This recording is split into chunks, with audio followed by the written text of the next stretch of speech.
मायके की रात वर्सेस ससुराल की रात। हे भगवान, क्यों मेरे साथ ये सब हो रहा है? इतनी ठंड में सब अपने अपने कमरों में रजाई में सो रहे हैं और मुझे यहाँ ठंडे पानी में बर्तन साफ करने पड़ रहे हैं। आखिर मेरे साथ ही इतना अन्याय क्यों? मुझे माफ कर दे मेरी बच्ची, मैं चाह कर भी तेरे लिए कुछ नहीं कर सकती। मेरी वजह से तुझे ये सब झेलना पड़ रहा है। नहीं माँ, तुम अपने आप को दोष क्यों देती हो? ये तो हमारे भाग्य का दोष है।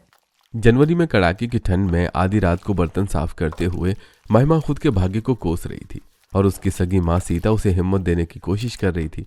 तभी उसकी सौतेली माँ मोनिका रसोई में आती है और अगर दोनों माँ बेटी का रोना धोना हो गया हो तो काम कर लिया जाए थोड़ा सा। क्यों रे, अब इतनी ठंड भी नहीं है कि तुझसे बर्तन भी नहीं धोए जा रहे। और महारानी तू चल चुपचाप मेरे पैर में तेल लगा, मनूस कहीं की। तुम मेरी माँ को परेशान मत करो, उनकी तबीयत खराब है। बर्तन साफ करके मैं तुम्हारे पैरों में तेल लगा दूंगी। क्यों, कहीं की महारानी है क्या? एक बेटा तो पैदा नहीं कर पाई, मेरे पैरों में तो तेल लगाएगी यही। इसे नौकरानी बनाकर जो रखना है मुझे। और तू जुबान से ज्यादा हाथ चला, अभी तुझे पूरी रसोई भी साफ करनी है। और तू चल मेरे साथ। मोनिका जी गुस्से में सीता के बाल पकड़कर उसे अपने साथ ले जाती हैं। दरअसल मोनिका जी महिमा की सौतेली माँ थी। महिमा की सगी माँ सीता जी के बेटा पैदा न कर पाने की वजह से उसके पिता ने दूसरी शादी कर ली थी और उसकी सौतेली माँ मोनिका, उसके सगे पिता हरीश जी और तीनों सौतेले भाई अब सीता और महिमा पर बहुत अत्याचार करते थे। इसी तरह रातें गुजर रही थी और एक रात बहुत ठंड है, काम करके मेरे तो हाथ ही सूज गए। चलो जल्दी से सो जाती हूँ। महिमा जैसी अपने बिस्तर पर लेटती है। कितना ठंडा है ये, अब ये बिस्तर किसने गीला कर दिया? अब मैं सोऊंगी कहाँ पर? महिमा के मायके में हर रात ऐसी ही डरावनी होती थी। आज फिर तेरे बिस्तर पर पानी गिरा दिया ना इन लोगों ने। हाँ माँ, पता नहीं कौन से जन्म के दुश्मनी निकाल रहे हैं हमसे। हमारे ही घर में रहते हैं, हमारा ही खाते हैं और हमारे साथ ही इतना अत्याचार करते हैं। मेरा बिस्तर पर गीला है। आज तो एक काम कर बेटा, यही कमरे में एक कोने में बैठकर सो जाते हैं। कैसे सोएंगे माँ? इस कमरे की खिड़की भी तो इन्होंने पहले से ही निकाल दी है। खिड़की से तो इतनी ठंडी ठंडी हवा अंदर आ रही है। लगता है आज की रात तो और डरावनी होने वाली है। एक तो पहले ये लोग उत्तराखंड में रहते थे जहां पूरे साल ही सर्दियां पड़ती हैं। वहीं दूसरी तरफ सर्दियों के दिनों में हालात बद से बदतर हो जाते थे और लगभग हर रात महिमा के लिए ऐसी ही होती थी। एक दिन, मोनिका सुनो, मैं सोच रहा हूँ कि आज रात की पार्टी कर लेते हैं। कुछ फ्रेंड्स को बुलाते हैं और खूब मस्ती मजाक करेंगे। हाँ पापा, मेरे फ्रेंड्स भी पार्टी करने के लिए कब से बोल रहे हैं। वो लोग कहते हैं कि तेरा घर बहुत बड़ा और शानदार है और तेरे घर का खाना बहुत ही स्वाद होता है। हाँ, और मैं भी अपने फ्रेंड्स को बुलाऊंगा। बहुत दिनों से ठंड की वजह से मैं घर से बाहर नहीं जा पाया हूँ। आज अपने घर पर ही बुला लेता हूँ सबको। जब तुम अपने दोस्तों को बुलाओगे तो मैं भी अपने दोस्तों को बुलाऊंगा। माँ, आप पार्टी की तैयारी करवा देना, हम सभी को 9 बजे का इन्विटेशन दे देंगे। हाँ हाँ बेटा, क्यों नहीं, मैं भी अपनी सहेलियों को बुला लूंगी। इसी बहाने सबसे मिलना हो जाएगा। ठंड की वजह से तो हम कहीं जा भी नहीं पाते हैं इस समय। लेकिन खाने पीने का इंतजाम और साफ सफाई का इंतजाम तुम देख लोगी ना? हाँ हाँ, ये दोनों नौकरानियां कब काम आएगी। सुन लिया ना तुम दोनों ने, आज रात को घर में 100 लोगों की पार्टी है और सबका खाना पीना साफ सफाई तुम्हें ही करना है। इतनी ठंड में 100 लोगों की पार्टी, इतना सारा खाना पीना होगा और तो और खाने पीने के बाद ढेर सारे बर्तनों का पहाड़ मुझे ही साफ करना होगा, वो भी इतनी रात में। बेटा तू परेशान मत हो, मैं तेरी मदद करवा दूंगी। अच्छा, ऐसे कैसे मदद करा देगी? तू अपनी इस लाडली की मदद करेगी, मेरे काम कौन करेगा? चल मेरे बालों में तेल लगा और मेरी साड़ी और मेरे बच्चों के कपड़े प्रेस कर, मनूस कहीं की। मोनिका सीता जी को अपने साथ अपने काम करने के लिए ले जाती हैं और ठंड में बेचारी महिमा 100 लोगों का खाना पीना बनाती है और मेहमानों की पार्टी के बाद पूरी रात कपकपाते हुए आते हुए सारे बर्तन धोती है जिसमें उसके हाथ सूज जाते हैं। हे भगवान, कितनी बुरी किस्मत है मेरी। आखिर क्यों मेरी हर रात इतनी दर्द भरी और परेशान वाली हो रही है? आखिर कब मुझे इस जिंदगी से छुटकारा मिलेगा? महिमा अपनी किस्मत पर रो ही रही होती है कि तभी उसकी सौतेली माँ मोनिका की आवाज आती है। अरे ओ महारानी, बर्तन हो गए तो बाथरूम में हमारे कपड़े पड़े हैं धोने के लिए, उन्हें भी धोकर डाल दियो। सुबह सुबह बहुत सारा काम होता है करने के लिए। मम्मी, मेरे हाथ सूज गए हैं, दोनों, ये कपड़े धोने का काम मैं सुबह कर लूंगी। आप देखो अब तो आधी रात भी हो गई है। क्यों रे, सुबह तक तेरे हाथ ठीक हो जाएंगे क्या? चुपचाप से अभी कपड़े धोकर डाल, और हाँ, छत पर भी सुखा कर आने हैं तुझे कपड़े। चल बहानेबाजी छोड़ और काम में लग जा। मोनिका जी की बात सुनकर महिमा रोते हुए कपड़े धोने बैठ जाती है और सारे कपड़े धोने के बाद मम्मी, छत पर बहुत तेज ठंडी हवा चल रही होगी। मैंने सारे कपड़े धो तो दिए हैं, लेकिन क्या मैं इन्हें सुबह सुखा दूं? क्यों, सुबह ठंड नहीं होगी क्या? चल चुपचाप से सारे कपड़े आप भी छत पर सुखा कर आ। मोनिका जी महिमा के बाल पकड़कर उसे धक्का दे देती है। इसके बाद रोती हुई महिमा छत पर कपड़े सुखाने के लिए जाती है और छत पर कपड़े सुखाती हुई कितनी तेज ठंडी हवा चल रही है छत पर। आज तो मुझे बुखार आ गया है। जल्दी जल्दी से कपड़े सुखाकर नीचे जाकर सो जाऊंगी, वरना और तबीयत खराब हो जाएगी। महिमा जल्दी जल्दी कपड़े सुखा रही होती है, तभी उसके सौतेले भाई रोहित, मुकुल और ऋतिक जाकर छत का दरवाजा बंद कर जाते हैं। बहुत तेज ठंड लग रही थी ना तुझे? चल अब अच्छे से सर्दी के मजे ले, ठंडा ठंडा कूल कूल। हाँ भैया, आपने बहुत अच्छा सबक सिखाया है। इसको अब मजा आएगा जब पूरी रात ठंड में छत पर रहेगी। रोहित मुकुल जब महिमा को छत पर बंद कर रहे होते हैं, तभी सीता देख लेती है। ये क्या कर रहे हो तुम लोग इतनी ठंड में? तुम लोगों ने मेरी बेटी को छत पर क्यों बंद कर दिया है? चलो फटाफट से दरवाजा खोलो छत का। अच्छा, अब तो हम पर चिल्लाओगी। रुको, अभी माँ को बुलाता हूँ। माँ ही तुम्हें सबक सिखाएगी अब। माँ देखो माँ, ये औरत हमें डांट रही है और इसने हमें मारने की भी कोशिश की। अपने बेटों की आवाज सुनकर मोनिका अपने कमरे से बाहर आती है और सीता के बाल पकड़कर कहती है, क्यों रे मनहूस, तेरी इतनी हिम्मत? खुद तो तू बेटा पैदा ना कर पाई और मेरे बेटों पर चिल्ला रही है। तुझे तो अब मैं सबक सिखाऊंगी। गुस्से में मोनिका सीता जी को सीढ़ियों से नीचे धक्का दे देती है, जिसकी वजह से उसके माथे से खून आने लगता है और वो वहीं बेहोश हो जाती है। वहीं छत पर ठिठुरते हुए महिमा को बहुत तेज बुखार चढ़ जाता है और अगली सुबह जब सीता जी को होश आता है तो वो छत का दरवाजा खोलते हैं। अरे मेरी बच्ची, इतनी ठंड में पूरी रात छत पर बैठी रही। तेरा बदन तो गर्म तवे की तरह तप रहा है। चल तू फटाफट से नीचे चल। हाँ माँ, लेकिन आपके सर पर ये चोट कैसे लगी? इन लोगों ने फिर आपको परेशान किया ना? भगवान जाने हमारे ये दिन कब बदलेंगे। मुझे अपनी चिंता नहीं है मेरी बच्ची। इस महीने तो 25 साल की हो जाएगी तू।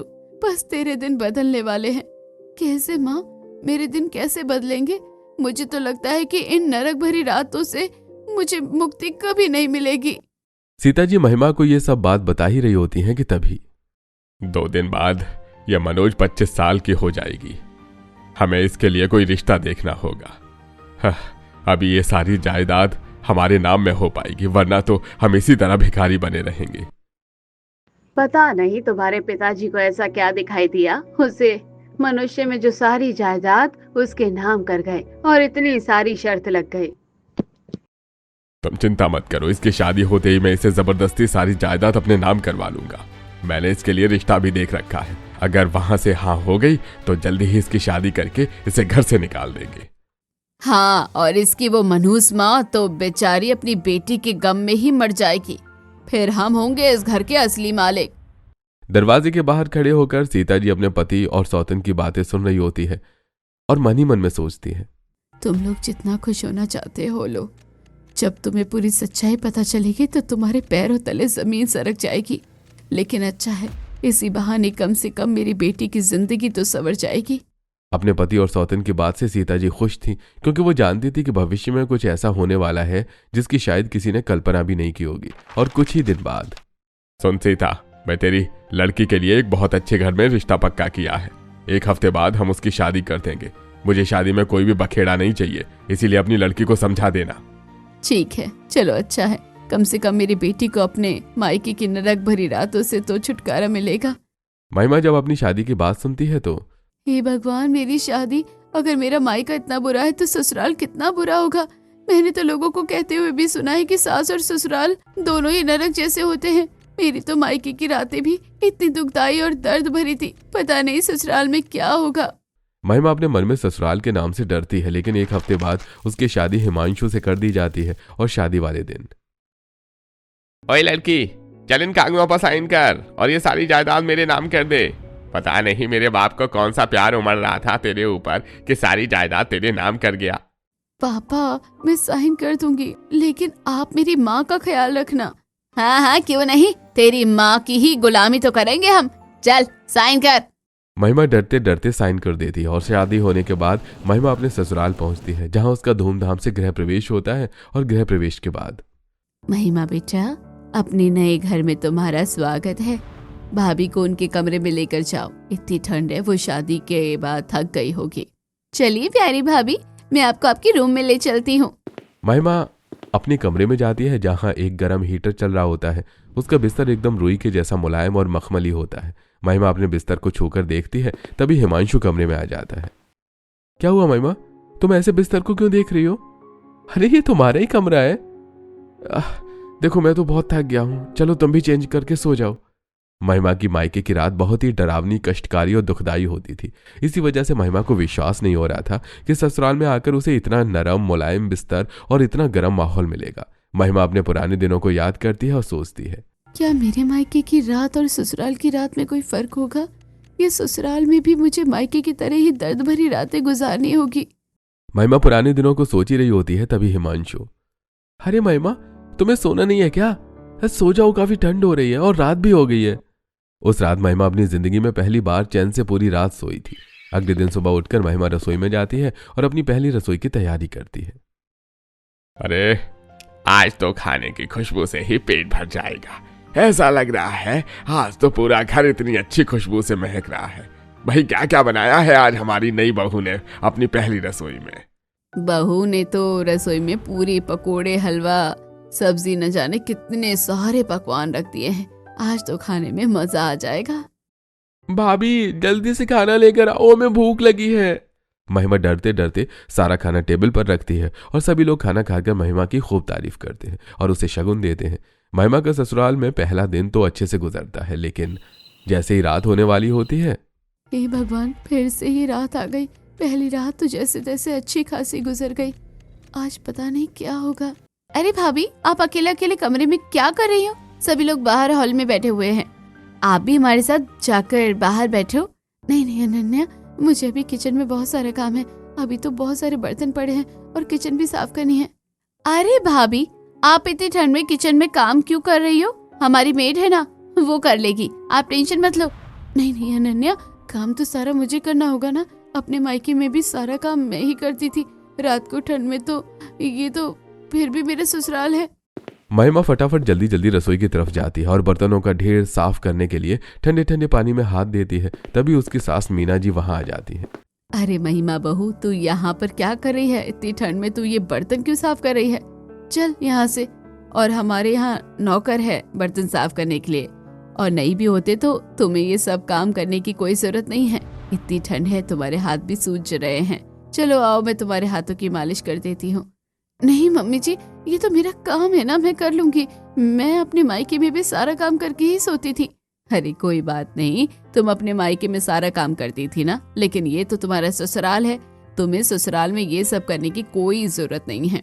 मीना जी की महिमा का हाथ पकड़कर उसे रसोई से बाहर ले जाती है और गरम गरम तेल से उसके हाथों की मालिश करने लगती है।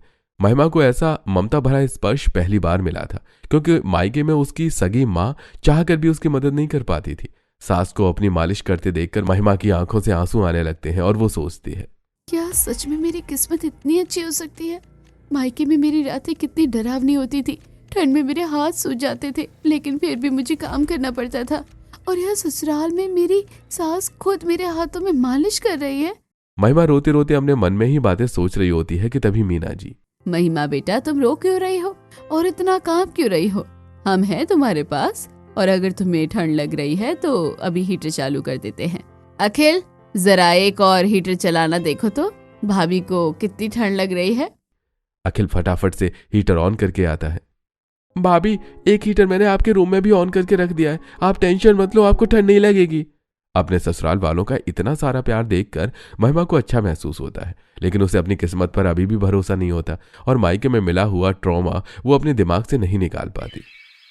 महिमा बेटा, तुम्हें कुछ खाने का मन है तो बता दो, हम तुम्हारे लिए मंगवा देंगे। कुछ गरम सूप या चाट, बताओ क्या खाओगी? नहीं पापा जी, मुझे कुछ नहीं खाना, मैं बस सोना चाहती हूँ। चलो फिर, वैसे भी बहुत रात हो गई है, चलो सोने चलते हैं। हिमांशु महिमा को अपने साथ रूम में ले जाता है, लेकिन महिमा अपने मायके की रातों के ट्रॉमा में ही होती है। जैसे तैसे उसकी आंख लगती है कि उसे सपना आता है और सपने में चल री मनुस, फटाफट ये बर्तन साफ कर, उसके बाद पूरे घर का पोछा लगाना है तुझे और बाहर का फर्श भी धोना है। माँ मेरे हाथों में सूजन आ रही है, मैं ये बर्तन सुबह साफ कर दूंगी। अरे सुबह क्यों, अभी क्या तेरे हाथों में मेहंदी लगी है? चल चुपचाप से सभी साफ कर। सपना देखते देखते महिमा बहुत जोर जोर से रोने लग जाती है और उसे रोता देखकर, अरे क्या हुआ महिमा, तुम इतना घबरा क्यों रही हो और रो क्यों रही हो? ठंड ठंड, मुझे ठंड लग रही है बहुत जोर से, मैं बर्तन नहीं साफ करूंगी ठंड में। अरे अरे कोई नहीं कराएगा तुमसे बर्तन साफ, अरे तुम शांत हो जाओ। माँ पापा देखो महिमा को क्या हो रहा है। हिमांशु घबराकर अपने घर वालों को बुलाता है और जैसे ही सब उसके कमरे में आते हैं महिमा को रोता देखकर, क्या हुआ हिमांशु बेटा, तुम इतना जोर जोर से चिल्ला क्यों रहे थे? और महिमा तुम इतना जोर जोर से रो क्यों रही हो? कोई बुरा सपना देख लिया क्या? हाँ माँ, शायद इसने कोई बुरा सपना देख लिया है और ये रोने लगी। इधर आओ महिमा बेटा, घबराओ मत, हम है ना तुम्हारे पास, चिंता मत करो। और मैं हूँ ना, मैं भी तो तुम्हारी ही माँ हूँ। मीना जी प्यार से महिमा के बगल में बैठती, उसका सिर अपनी गोद में रखकर उसके बाल सहलाती हैं और प्यार से उसे अपनी गोद में ही सुला लेती हैं। महिमा चैन की नींद सो जाती है। अगले दिन सुनिए जी, महिमा को कोई पुराना सदमा लगा हुआ है, जिसकी वजह से वो रात इतनी परेशान और बेचैन हो जाती है। हमें उसकी वजह जाननी होगी, लेकिन उससे पहले हमें महिमा की रातों को बेहतर बनाना होगा। हाँ मुझे भी यही लगता है। अभी उसे हमारे घर में आए 2 दिन ही हुए हैं और दोनों रातों में वो परेशान हो रही है। दिन में तो वो नॉर्मल रहती है। हाँ माँ, उसे मैं रोजाना रात को घबराते हुए देखता हूँ, वो नींद में बड़बड़ाती रहती है, अचानक उठ जाती है और रोने लग जाती है। मुझे लगता है हमें महिमा को डॉक्टर को दिखाना चाहिए। अगर ऐसा ही रहा तो महिमा तो बेचारी हमेशा इसी उलझन में रहेगी और ऐसी ही रातों में बेचैन और परेशान रहेगी। मेरे एक दोस्त हैं डॉक्टर विकास, हम उनके पास जा सकते हैं। वो दिमाग के डॉक्टर हैं। मुझे लगता है महिमा का ट्रॉमा वही ठीक कर पाएंगे। तुम कहो तो मैं बात करूं? हाँ आप बात कीजिए, क्योंकि मैं अपनी बहू को ऐसे परेशान नहीं देख सकती। इसके बाद अतुल जी डॉक्टर विकास का अपॉइंटमेंट लेते हैं और महिमा को उनके पास लेकर जाते हैं। सारे टेस्ट करने के बाद डॉक्टर विकास, देखिए अतुल जी, आपका फ्रेंड होने के नाते मैं आपसे कुछ छुपाना नहीं चाहता, लेकिन आपकी बहू को मानसिक तनाव है। ये शायद उसकी पिछली जिंदगी का कोई सदमा है जो उसके दिमाग से नहीं निकल पा रहा है। तो हमें क्या करना चाहिए? हमेशा क्या करें कि हमारी बहू को इस तनाव से मुक्ति मिल जाए और वो चैन से रात में सो सके। कोशिश कीजिए कि उसके सोने से पहले की जो पल है वो उसके लिए सबसे बेहतर पल हो और वो सोने से पहले खुश रहे, ताकि उसे चैन की नींद आए। अगर कुछ दिनों तक ऐसा हो रहा तो वो अपने इस ट्रॉमा से बाहर आ सकती है। जी ठीक है डॉक्टर, हम कोशिश करेंगे।